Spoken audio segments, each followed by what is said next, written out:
Well, ladies and gentlemen, that day's finally arrived. Do you know that day that many of you were looking forward to? Or maybe not if you're an EFF supporter, and that is this the day that Julius Malema may be kicked out of Parliament?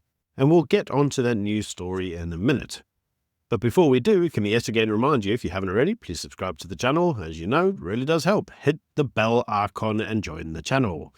So before we get on to Malema's woes, let's talk about the global floaty boaties, as some of you called it yesterday, going off to Gaza. Now, for those of you who don't know, you kind of have to be careful with the way you pronounce certain things on YouTube. YouTube runs with an AI algorithm, so if it picks up certain things in the audio tracks and they hear it exactly and it identifies with certain words, YouTube slaps you with a, I don't know, fact-checking notice or something. In fact, you could actually see that this week where I barely referenced a certain topic and YouTube slapped it with warnings everywhere.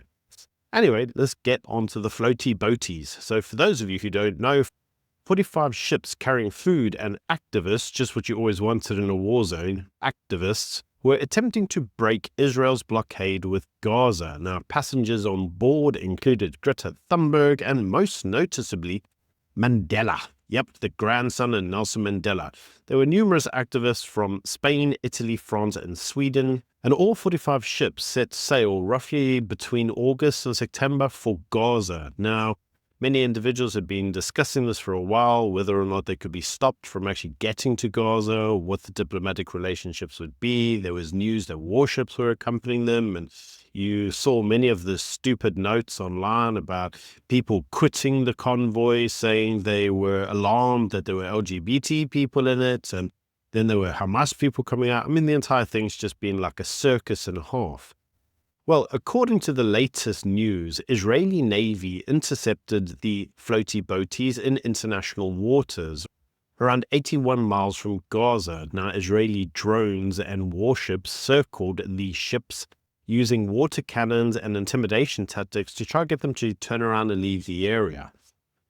Now, Mandela and 6 other South Africans, including Dr. Hendricks, were all detained. Now, Mandela issued a pre-recorded video declaring, "I have been abducted by the apartheid state of Israel." Yes, because this is what they seem to think. And many individuals ask why the hell this is even important. They're all like, you sound like a shill being paid for by the Israelis. Well, no, it's actually quite important to understand what's going on in Israel at the moment because, well, it impacts the rest of us in terms of our diplomatic positions and the way we position ourselves on the international stage. Because, as I'm sure you can see, even from the response, the reaction to the detaining of these 6 individuals, President Cyril Ramaphosa condemned the seizures as illegal under international law and contrary to a ICJ ruling demanding humanitarian aid reach Gaza. Yes, so apparently these 45 ships with, I don't know, a couple of Twinkie bars and a bar one, apparently those are going to feed Gaza and not the millions of tons of aid going through on the trucks every day.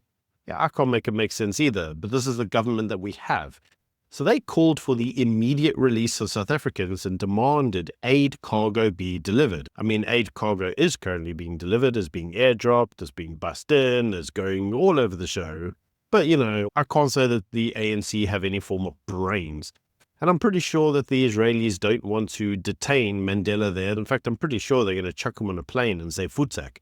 Now, Durke warned that South Africa's closure of the Israeli embassy in 2023 now limits diplomatic leverage. So in other words, Durke itself now says, well, we closed the Israeli embassy in retaliation for this war, and now we actually need it because we need the diplomatic leverage. And would you know, yeah, you can't, because the South African government did stupid things, and now they've got the results of the stupid things they did.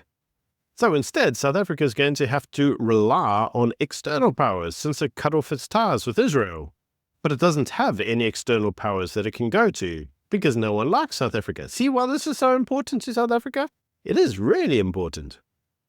Now, you see, South Africa is going to say, oh, look, these poor ships and these poor individuals have all been captured by the Israeli apartheid state, which Mandela already said, and they tend to forget that both Spain and Italy urged the floaty boaties to stop before entering Israel's exclusion zone, with naval escorts halting at the boundaries.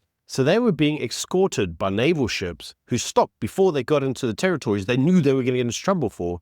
And the floaty boaties thought, yeah, be fine. Now, France has confirmed that Israeli authorities boarded the vessels, though they have publicly criticized Israel for doing that, even though it's in their territory. But anyway, Israel's position is that the floaty boaties, were Hamas-aligned and provocative. They said they weren't aid. This all at a time when they're about to agree a peace deal. They're saying, well, it could actually derail the entire thing. It's not really a good idea. And to be honest, that's actually the position of many, many countries. They all denounced the floaty boaties on the basis that it wasn't going to help anybody. A couple of Twinkie bars and a bar one wasn't going to feed anyone. Now, the ANC spokesperson says that Mandela's arrest is part of the broader struggle for Palestine. They said that it's not about one Mandela, but about the fight for justice. I don't really know what they're talking about, because you see, when Ramaphosa was in the UN, he talked about the 1967 Israel borderlines, and now we're back to the river and the sea, and there should be no Israel, let's all just be Palestine. Like, these guys don't know what they're talking about. There's a couple of slogans they learned somewhere, probably on the back of a milk carton, and that's what they think their foreign policy is. Now, you see, the problem is that Israel itself has said they're unlikely to bend to the Mandela legacy, because you see, the problem is they don't care about Mandela. They say that the name Mandela carries little diplomatic weight against Israel's security stance. They say, who gives a flying rat's ass about what the Mandela individual stands for? I mean, he's the grandson of the leader of South Africa. He's a nobody. But you see, this is what the ANC are now doing. They constantly want to try use struggle credentials and historical fights and what, and they think that somehow the world is going to sit there constantly in awe. The world may have been in awe at Nelson Mandela, but you're not him. The ANC of today is not Mandela's ANC. Nobody cares what South Africa has to say anymore, and this is why this topic is important. And what it also shows is that by South Africa identifying itself as a pro-Palestinian champion, whilst actually not doing this in the correct manner, whilst basically doing it as a form of political point scoring rather than just actually being a proper, reasonable country, it's now isolating it to the point where it needs to be able to apply diplomatic pressure on foreign countries like Israel in this instance, it can't. Now, talking of the ANC and the scandals of the ANC, let's come back to the Tembisa hospital scandal, because the entire scandal is just scandalous. Now, as you'll know if you've watched any of my videos this week, the SIU exposed that 2 billion rand had been looted from Tembisa via 9 syndicates operating over years. Now, one of the key figures that have now been fingered in the entire thing is actually related to Ramaphosa, allegedly extracted 800 million rand, including 500 million rand in luxury assets and 4 Lamborghinis. It's great when you know Cyril, isn't it? Now, the SIU has shown that what the actual looting of Tembisa represents is an enriched ecosystem of corruption running through provincial and national ANC networks, because ultimately this is an ANC corruption case. Now, the health minister, an ANC individual who really, really wants to champion NHI, a big juicy fund that they could all get their greasy mitts on, him, Panyaza Lesufi, the Gauteng Premier, where, Tembisa is, and the MEC, the ANC's MEC, all expressed shock, like Cyril, constantly shocked at everything everybody else with a brain cell could tell like a mile away. But everybody's noticing that they probably always knew, or possibly even enabled the entire corruption to occur. Now, the ANC issued a statement claiming that the SIU report honored one of the slain whistleblowers who were murdered for exposing the corruption. So now they're like, yay, this report that critiques us because we stole your money and we probably killed that person, but yay, the report. And many individuals are saying this is just grotesque. It's grotesque because it's becoming political theatre, with the ANC trying to act like the good guys even though they're the ones who are implicated in the theft. But there is no good guys in this for the ANC. And what this has also led is many individuals are now saying that Cyril Ramaphosa's ANC is now no better than Zuma's. Like, there is no ways on this planet Cyril is going to be able to leave government and say, I did better than Zuma. Like, none, zero, nada. He oversaw criminal cartels while supposedly pushing forward a rhetoric of, oh, I'm a reformist, I'm going to improve and fix South Africa. He's looted it worse than Zuma ever did. And even the legacy media is now noticing it. The problem is that Tembisa isn't an isolated scandal. It's actually symbolic of systematic rot within the system caused by the ANC itself. Cyril's failure to dismantle this structure, these corruption networks since 2018, means the ANC forever and a day will always be remembered as corrupt. There is no renewal. There is no way for the ANC to renew. And they sit there every single day going, oh, renewal, renewal, renewal, we'll do great. There is no way for the ANC to renew. It is fraught. If the ANC survives, it will be precisely because of the corruption networks that they themselves have. Dismantling those structures would weaken their own power base now. The ANC almost needs to remain corrupt in order to hold on to power. And the ANC knows that. They're not completely oblivious to this. Now, I'll tell you where else you can see ANC corruption, and that is into the investigations, into the claims of criminal infiltration into South Africa's police and justice system following the whistleblowing by the KZN commissioner, the big hero cop. Well, the advocate who was actually chairing it, the chief evidence leader, has resigned from the board before hearings even began. Now, he has been asked why exactly he has resigned, and this obviously comes after the French ambassador took a swan dive out of his hotel window. Now, I've covered that in a few videos of recent too. In any case, he highlighted what he described as budget chaos. He says he's been allocated 147 million, but there's no allocation plan. He says that the problem is that they've all been given money, they're throwing money at it. What the hell do they do with the money? And so he says, if they just continue on with this, the money's all going to get spent. And he says they're going to risk having another Zondo-style cost blowout. Because you see, this is exactly what happens now. The ANC goes, oh, we've been accused of corruption. Let's set up a big, huge slush fund, use taxpayer money, waste it all on ANC's stupid rubbish. Some people are going to get self-enriched on it, and then we're going to have some results that we're just going to ignore. So what's the whole purpose of doing this in the first place? And so this has raised many fears over what the potential cost could be. Where could the money go? Well, let's actually have a look at it. Well, you could have witness protection costs. I'm sure somebody's going to get a tender for that. You're going to get staff allocation. You know, somebody's going to earn a nice salary. And then you possibly could even have the managers, the managers and the chief whatevers, like they're going to earn massive salaries for this. And the costs ultimately will just undermine the whole credibility of the entire thing. And so the chief evidence leader has said they just don't want to be involved because it will basically sink their entire career. But what we have here is yet another commission of inquiry. It's all meant to restore our faith in the institutions, and already, even before that started, there's dysfunction in that. And again, you got to look at this and you got to say, well, South Africa keeps trying to project this moral voice internationally. You can see the first Palestinian issue, the whole stance against Israel, all whilst their own justice system collapsed under corruption and mismanagement, all whilst they have this systemic rot in the state itself, which they themselves have caused through entities such as Tembisa. This is who the ANC are now. It is just a sickening, corrupt entity.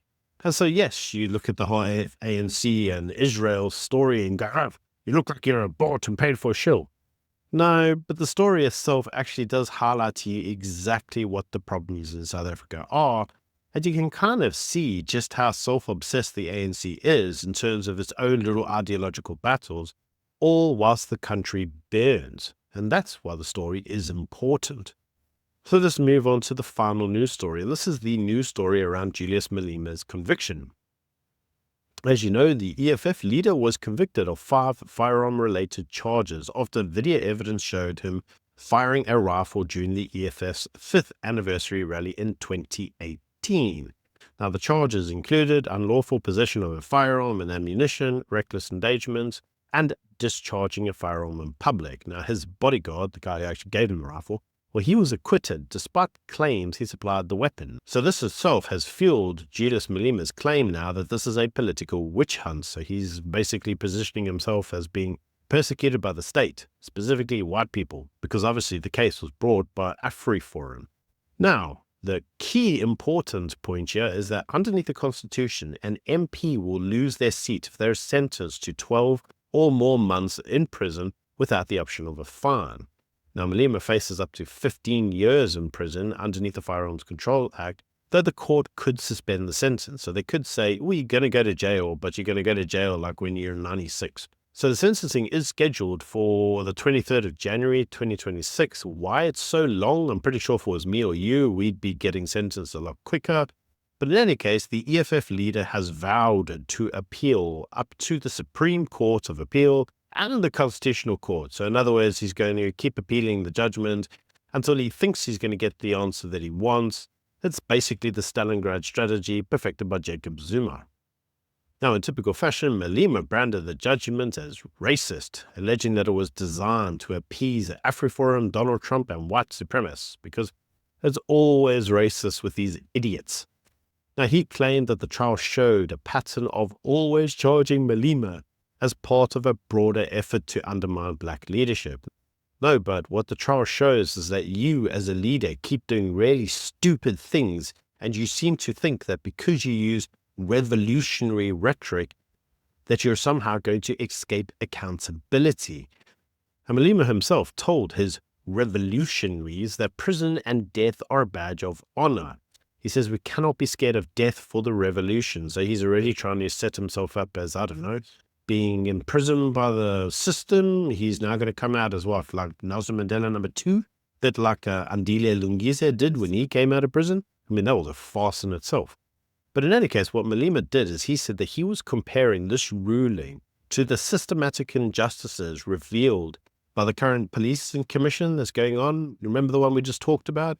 Well, he said that commission, the one that shows that the ANC are interfering in the state, he says that that shows that South Africa has been sold to criminals and cartels, and so that his actual judgment is linked to that.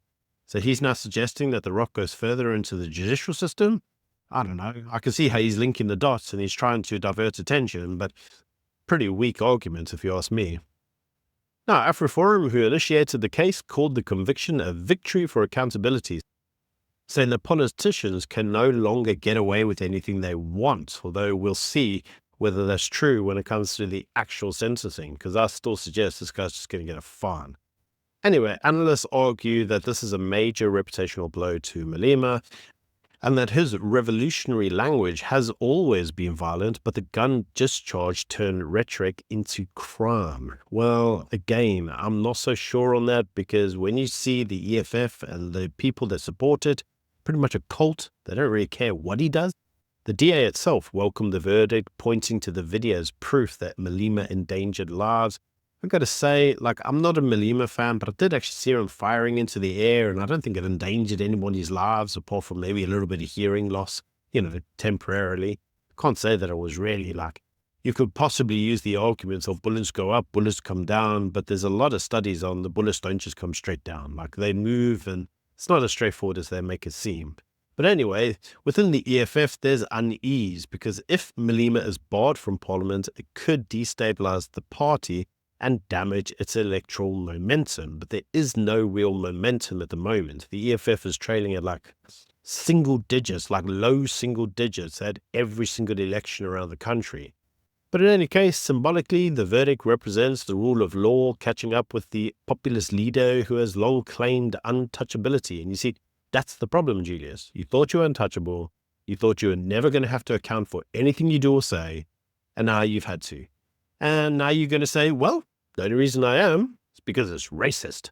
In any case, these are all my opinions. Do let me know what you think in the comment section below. Until next time, bye.